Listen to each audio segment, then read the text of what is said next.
Se você quer sair do nível básico para começar a dar voos mais altos, você precisa começar a se preocupar com boas práticas. O que eu quero dizer com isso?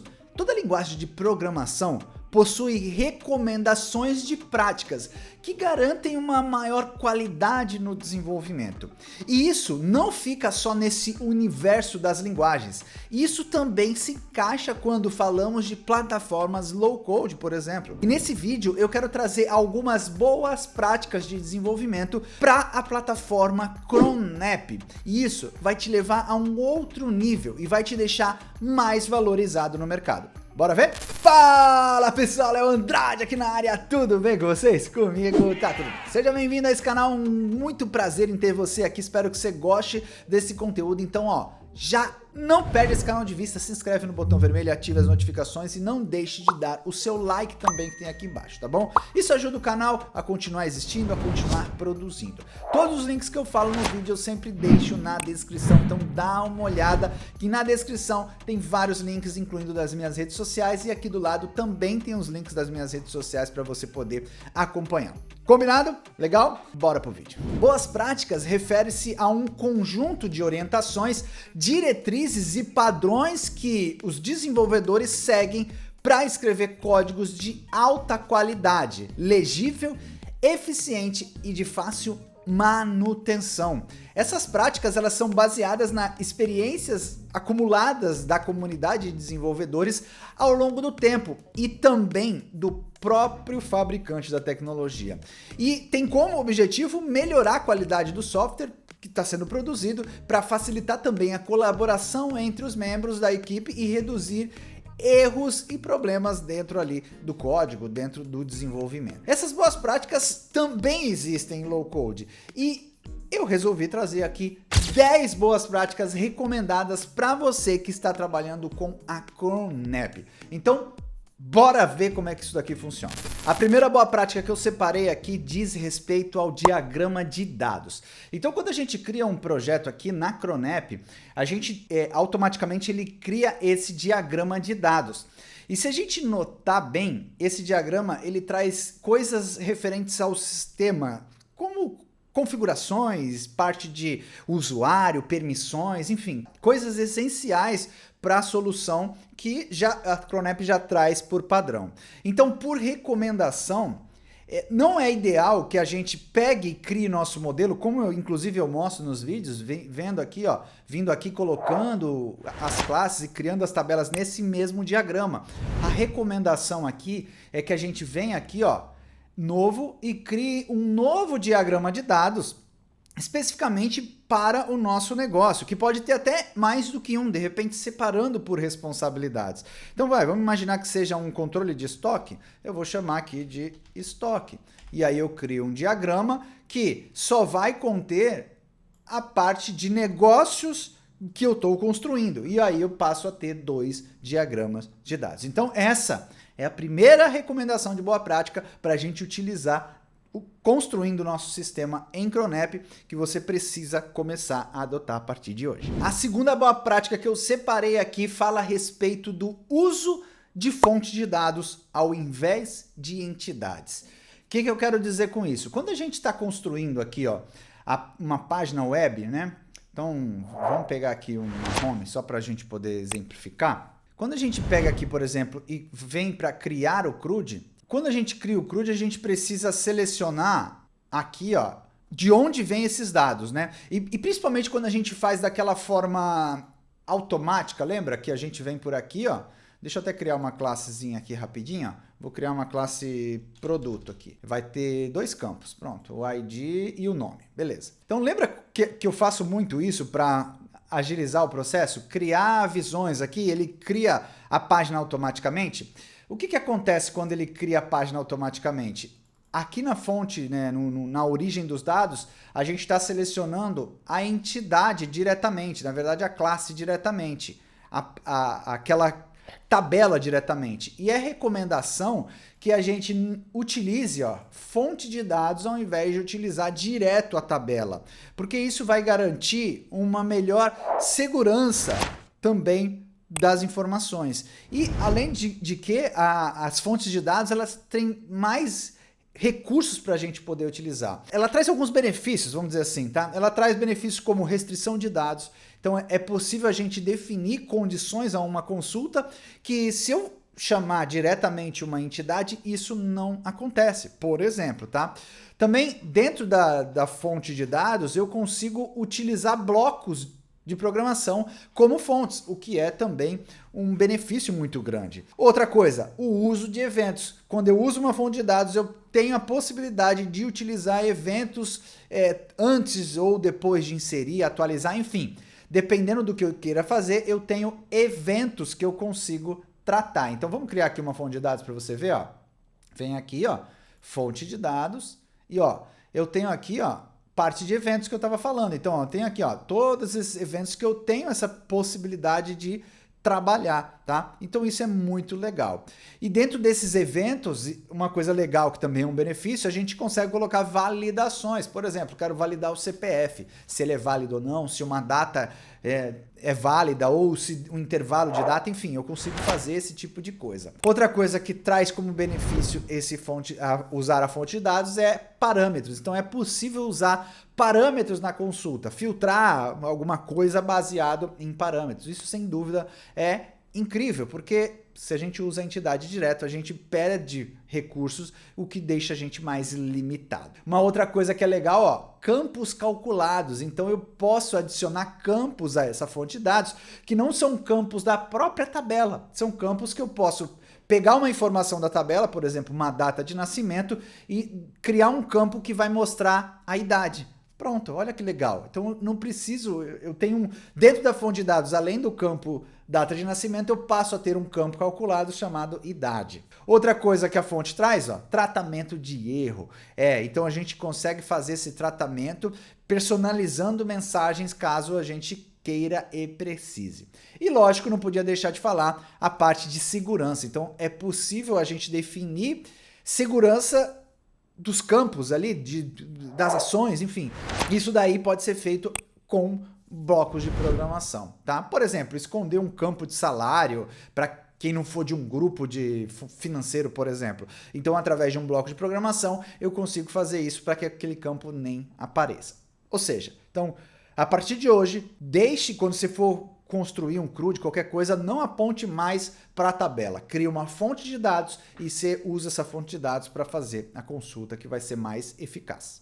Terceira boa prática que eu separei aqui é sobre tratamento de erros, exceções. É importante, quando a gente está trabalhando com os blocos de programação, a gente tem que se preocupar com o tratamento de erros. E se a gente olhar aqui, ó, a gente pesquisar, ó, existe o bloco chamado try-catch, ou seja, para a gente poder tratar um erro, ou seja, se preparar para esse possível erro. No try-catch a gente coloca o bloco aqui que a gente quer tentar fazer e caso dê um erro, a gente mostra alguma coisa, mostra esse erro caso dê algum problema desconhecido nesse primeiro quadradinho aqui, nessa primeira ligaçãozinha. Então, utilizar blocos de try-catch vai te ajudar para que você faça esse tratamento de erros. É igual na programação, a gente tem os blocos também e eles devem ser usados para você evitar grandes problemas. Quarta boa prática, que essa é importantíssima, pessoal. Quando você trabalhar com imagens em bancos de dados, isso não pode ser, tá? É uma péssima prática armazenar imagens em um banco de dados. Nunca, jamais faça isso. Por quê? As imagens, elas ocupam muito espaço dentro do banco de dados e torna também a busca, às vezes, um pouco complexa. Então, uma boa prática, ao invés de armazenar as imagens em bancos, é usar serviços de armazenamento em nuvens para fazer esse armazenamento. Por exemplo, um Dropbox, um S3 da Amazon pode ser uma opção para você guardar arquivos, pensando por esse lado. Então, nunca mais você faça isso. Nunca mais guarde imagem no banco de dados. Combinado? A quinta boa prática que eu trouxe é uso de blocos do cliente. Então, a gente tem aqui, ó, na Cronep, ó, a gente tem os blocos no servidor, né? Ó, blocos do servidor. E aqui a gente tem blocos no cliente. Esse cara aqui é o blocos no cliente. Qual que é a diferença? Servidor é lá na nuvem. cliente, é no navegador de quem está usando o teu sistema. Então, por exemplo, quando você estiver fazendo um sistema e você precisar colocar validação nesse sistema, coloque essa validação no cliente. Então, use blocos de programação para fazer a validação do lado do cliente, para que, de repente, ele não precisa ir até o servidor para decidir se tá certo ou não. Então, por exemplo, um CPF válido. Faz uma validação no lado do cliente com um bloco do cliente, ali, bloco do tipo cliente. Só você clicar aqui, ó, botão direito, novo, e vem aqui, ó, bloco de programação. Você vai estar criando um bloco do lado do cliente, ó, tá? Cria um bloco, faça essa validação, porque se já não tiver certo, nem perde tempo de ir até o servidor e voltar, porque isso tem um tempo, né, de ir até lá. Então, quanto menos você vai ao servidor, mais rápido a aplicação fica. Então, use e abuse dos blocos do cliente. Só que aí eu separei a sexta boa prática, que é sobre validação de entrada de dados. É justamente isso que eu falei. Então, assim, ao mesmo tempo que você deve validar isso do lado do cliente, ok? Então, usa o bloco do cliente para validar. Você também deve se preocupar em validar no servidor. Por quê? Porque quando você cria qualquer coisa dentro da Cronep, aquilo ali vira uma API REST, ou seja, são coisas desconexas, tá? Então, existe uma camada de front-end que chama a camada de back-end. Então, quando eu falo de bloco no cliente, eu estou falando de um bloco no browser, no navegador. Quando eu falo de bloco no servidor, eu estou falando de um bloco lá no back-end, lá na nuvem, na máquina, né, no servidor. Então, ao mesmo tempo que você coloca a validação de, sei lá, CPF aqui no cliente, é ideal também que você coloque no servidor. Porque pode ser que alguém acesse diretamente esse serviço, porque ele é um serviço REST, e esteja passando uma informação incorreta. E aí, isso pode te causar um grande problema, até mesmo uma falha de segurança, de repente. Então, da mesma forma que você está criando uma validação do lado do cliente, é recomendado que você também crie uma validação do lado do servidor. E aí você pode utilizar, inclusive, de repente, deixa eu ver se eu ainda estou com ele aberto aqui, ó. Aqui, ó. De repente, você pode utilizar os eventos das fontes de dados, ó, antes de inserir, ou antes de atualizar, você cria um evento e faz essa validação lá no servidor. Estamos chegando ao final. Sétima boa prática, uso de funções. A Cronep, ela permite criar várias funções dentro de um mesmo bloco. Mas é muito comum a gente ver usuários criando uma função por bloco. O que eu quero dizer com isso? Quando a gente tem um bloco aqui, ó, eu criei um bloco, né? Deixa eu ver aqui, esse aqui, ó, servidor. Eu criei um bloco chamado bloco, né? Enfim. O correto seria a gente renomeá-lo, né? Mas deixa ele assim mesmo. O que acontece? É muito comum a gente ver o pessoal criando vários blocos. Mas, opa, dentro de um bloco eu posso ter várias funções. Então eu tenho a função executar, aí eu posso vir aqui e criar uma outra função, uma função que eu posso chamar de XPTO. Eu venho aqui e crio mais uma função que eu chamo de ABCD, ou seja, eu tenho várias funções dentro do mesmo bloco. E como é que eu acesso todas elas? Aqui, ó, tá? Então, use o bloco para agrupar funções. Isso vai ser um processo mais recomendado do que você criar um monte de bloco, cada um com funções distintas, que no final das contas são para o mesmo negócio, vamos dizer assim, para o mesmo conjunto de negócios. Então, tente criar um bloco que atenda a um conjunto de negócios e dentro dele você crie várias funções. Oitava boa prática que eu separei aqui diz respeito a logs. É uma boa prática gerar log de informações mais importantes do teu sistema, a fim de rastrear possíveis erros, ou erros, na verdade, monitorar também exceções que estejam acontecendo dentro de alguma rotina. E a Cronep traz aqui na parte de bloco de programação, especificamente do servidor, a gente traz aqui, deixa eu procurar aqui, ó, log, acho que é log. Ó, logar, na verdade, ó. A gente tem aqui um bloco chamado logar que vai guardar informações de logs e você pode colocar essas informações dizendo, Qual que é o log aqui? Ah, é um erro, é um aviso, é uma configuração, enfim, você vai utilizar isso em lugares estratégicos dos teus blocos, para que você tenha esses logs para poder monitorar toda a tua solução. Então, utilizar logs é sim uma boa prática que você deve utilizar. Estamos chegando na penúltima boa prática, que essa, sem dúvida, ela é muito importante. A nona boa prática diz respeito à internacionalização, quase não sai a palavra. Quando a gente fala de aplicações nos dias atuais, a gente tá com o mundo totalmente globalizado, né? Ou seja, é redundante falar que o mundo está globalizado? Acho que sim, mas enfim. O que eu quero dizer com isso? A internet aproximou todos os países. E com isso, uma solução ela pode facilmente extrapolar o país em que você está. E por isso é importante você usar a parte de internacionalização que a Cronep traz para você não precisar reescrever o teu sistema em outra língua. Então você utilizar, e eu já mostrei isso aqui, procura na playlist, tá? Você utilizar a internacionalização dentro da tua solução vai fazer com que te poupe energia e muito retrabalho na hora de mudar a língua, porque na verdade você vai ter toda a tua solução pronta com uma língua padrão e depois você vai criar um arquivo de tradução e esse arquivo vai fazer toda a troca dos termos para uma nova língua. Eu já mostrei isso em outro vídeo, dá uma olhada na playlist para você começar a usar. E a décima e última e não menos importante, quando a gente fala de blocos de programação, a gente pode ter um problema de tamanho de blocos muito extenso. Então, recomendação da própria Cronep é utilizar o colapsar blocos. O que é isso? Quando você clica 2 vezes em cima de um bloco, ó, ele deixa o bloco fechadinho.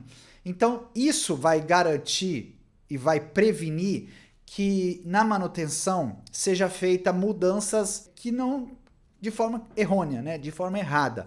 Então, colapsar os trechos de blocos vai facilitar que você erre menos. Então, quanto maior a tua função, teu bloco, é recomendado que você encapsule, né? Colapse esses blocos e deixe eles colapsados. Vários deles, né? Não o bloco inteiro, mas partes que são grandes. Colapse e deixa ele colapsadinho aqui para que isso facilite a manutenção e também deixe o código um pouco mais organizado. Enfim, essas são apenas algumas boas práticas dentro da Cronep que eu recomendo você começar a adotar para melhorar a qualidade do teu desenvolvimento e tornar o teu código um pouco mais legível, performático e de fácil manutenabilidade. Acho que é assim que fala. De fácil manutenção, vai. E eu espero que você tenha gostado. Eu espero que isso tenha te despertado aí alguns insights para que você comece a utilizar. E qualquer coisa, se você quiser aprender mais sobre esse universo low code, no code, não esqueça de conhecer a Desenvolvo. A Desenvolvo é uma escola de tecnologia